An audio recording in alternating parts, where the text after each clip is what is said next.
Chào mừng các bạn đã đến với TVT Movie. Mời các bạn cùng tìm hiểu 10 vị đại cao thủ võ lâm có thật trong lịch sử Trung Quốc. Xuất hiện trong các bộ truyện của Trung Quốc có rất nhiều cao thủ võ lâm xuất chúng, khiến người đời phải kính nể. Phải kể đến như Dương Quá, Trương Tam Phong, Trương Tùng Khê, Lý Ngạn.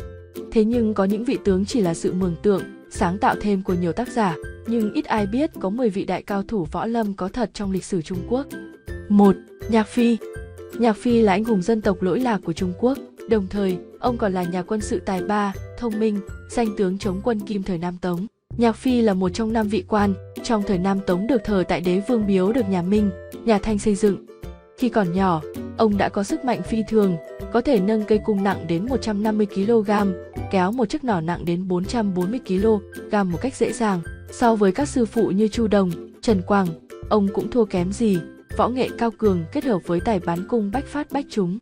Từ Bắc vào Nam ông trải qua nhiều cuộc chiến lớn nhỏ, kinh nghiệm chinh chiến của Nhạc Phi không phải dạng vừa. Ông được người đời tôn sùng là một vị tướng đánh trận và mưu lược giỏi.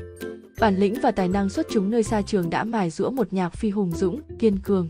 Võ thuật của ông đã đạt đến đỉnh thượng thừa, khó tìm thấy địch thủ. Không những vậy, Nhạc Phi còn là người nhân hậu, biết đối nhân xử thể, lòng yêu nước thương dân đặt lên hàng đầu.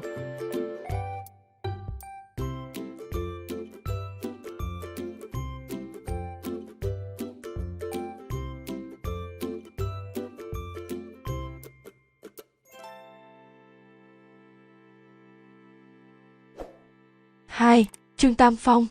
Cái tên thứ ba này dường như là cái tên quen thuộc nhất trong giới cao thủ võ lâm. Ông là người đã sáng lập nên Thái Cực Quyền và phái Võ Đăng.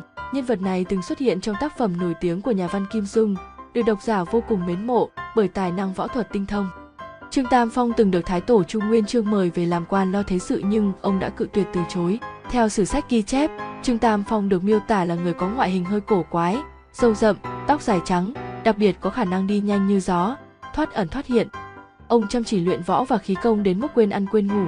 Hành tung của Trương Tam Phong rất bí hiểm, lúc trên núi, lúc bay lượn trên không, giống như người thần tiên. Trương Tam Phong còn sáng tạo nên một bộ võ học tên Cửu Tiêu Chân Kinh. Sức mạnh của loại võ công này ngang với Dịch Chân Kinh. Ông là một trong số những đại cao thủ võ lâm được yêu thích nhất trong giới võ hiệp Kim Dung. Các bạn đang xem video trên kênh TVT Movie, hãy nhấn đăng ký kênh để không bỏ lỡ những video mới nhất nhé.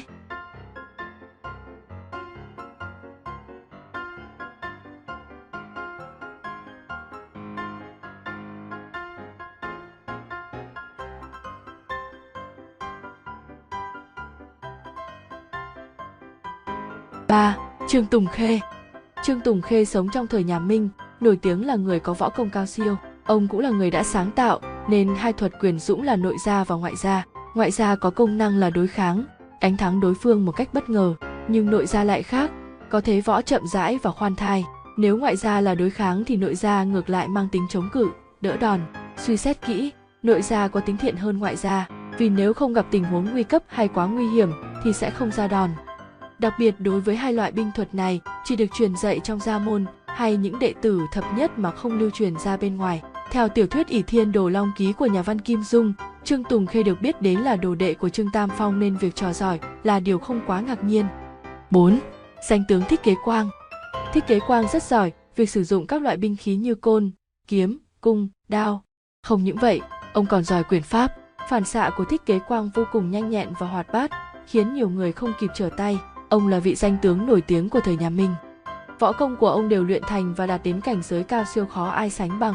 Mọi võ thuật ông luyện đều dựa trên tiêu chí thân pháp đơn giản, thủ pháp linh hoạt, cước pháp nhẹ nhàng, thối pháp bốc cao. Thích Kế Quang luôn đam mê học hỏi võ công mới, ngày đêm luyện công không nghỉ.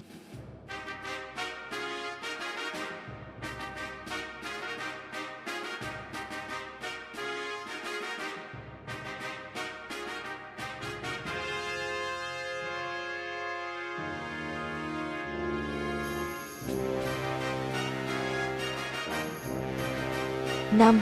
Đồng Hải Xuyên. Đồng Hải Xuyên cũng là nhân vật góp mặt trong 10 đại cao thủ võ lâm cao siêu trong giới võ thuật. Ông là người đã luyện thành công Bát Quái Trường lên mức thượng thừa. Trường pháp này thuộc loại võ công vô cùng lợi hại, được truyền từ đời này sang đời khác. Đến hơi thở cuối cùng, Đồng Hải Xuyên vẫn nhớ về võ công, chân tay không ngừng múa máy. Từ nhỏ đã yêu thích võ thuật, không ngừng tìm tòi và học hỏi những loại võ công mới. 6. Đại đạo Vương Ngũ. Từ nhỏ vì quá đam mê võ thuật mà đã từng quỳ trước cửa nhà Lý sư phụ, mong được làm đồ đệ. Chỉ sau vài năm chăm chỉ luyện tập, võ công của Vương Ngũ cũng chẳng thua sư phụ là bao. Ông được biết đến là một anh hùng ưu tú, trượng nghĩa của Trung Hoa. Tên tuổi của đại đạo Vương Ngũ sánh ngang với Yến Tử Lý Tam, Hoắc Nguyên Giáp, Hoàng Phi Hồng. 7. Hoàng Phi Hồng. Nhắc đến cái tên Hoàng Phi Hồng, nhiều người nghĩ ngay đến vị danh sư tài giỏi của Trung Quốc. Từ nhỏ đã theo cha đi họ võ và được tiếp xúc với nhiều loại võ thuật, thành thạo nhiều tư thế võ hổ nên Hoàng Phi Hồng được mệnh danh là Hổ Si.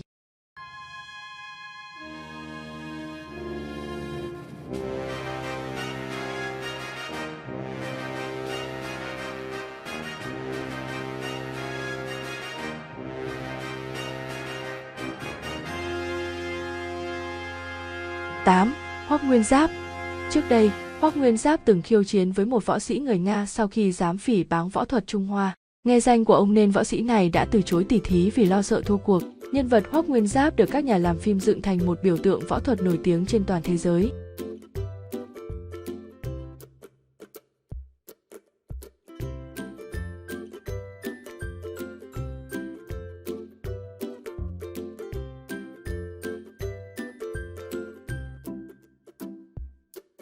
Chín. Võ thuật gia Cam Phượng Trì. Cam Phượng Trì ngày trước thích giao du với giới giang hồ, tập luyện võ công ngày đêm. Sức khỏe của ông khiến người khác phải kinh ngạc, ông có thể nâng một con trâu một cách dễ dàng. Ông là vị anh hùng trượng nghĩa, hay đi giúp đời, giúp người, nhân gian gọi ông là Giang Nam Đại Hiệp. 10. Danh y Hoa Đà.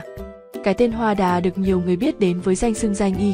Ông nổi tiếng bởi kiến thức uyên thâm, sâu sắc. Hoa Đà có dịp thể hiện tài năng thần sầu của mình qua những lần khám bệnh cho những vị danh tướng lỗi lạc như Lữ Bố, Tào Tháo. Nhưng ít ai biết rằng Hoa Đà cũng là một võ sư tài ba. Ông là người con của huyện Tiêu, nước Bái thuộc Bạc Châu, tỉnh An Huy, tự là Nguyên Hóa. Từ năm 7 tuổi ông đã mồ côi cha, hoàn cảnh không mấy khá giả. Vì vậy mẹ của ông đã gửi ông cho Thái Đại Phu. Bên cạnh là một thầy thuốc giỏi, ông còn là người sáng tạo nên môn võ thuật Ngũ Cẩm Hí. Cũng nhờ sáng tạo nên võ này mà người đời suy tôn ông là người đã sáng lập nên võ thuật Trung Hoa lúc bấy giờ. Môn võ Ngũ Cẩm Hí được ghi chép trong Hộ Hán Thư và Tam Quốc Chí. Được biết môn võ này dựa trên một số động tác theo từng hành trong ngũ hành, cùng đặc điểm của các cơ quan nội tạng, khí huyết, kinh mạch. Môn võ thuật này được danh y Hoa Đà nghiên cứu lâu dài và có sự liên kết chặt chẽ. Đồng thời đây cũng là tâm huyết lớn trong suốt những năm học võ của ông. Cảm ơn các bạn đã xem video trên kênh TVT Movie, nhấn đăng ký kênh để ủng hộ và xem được những video mới nhất nhé.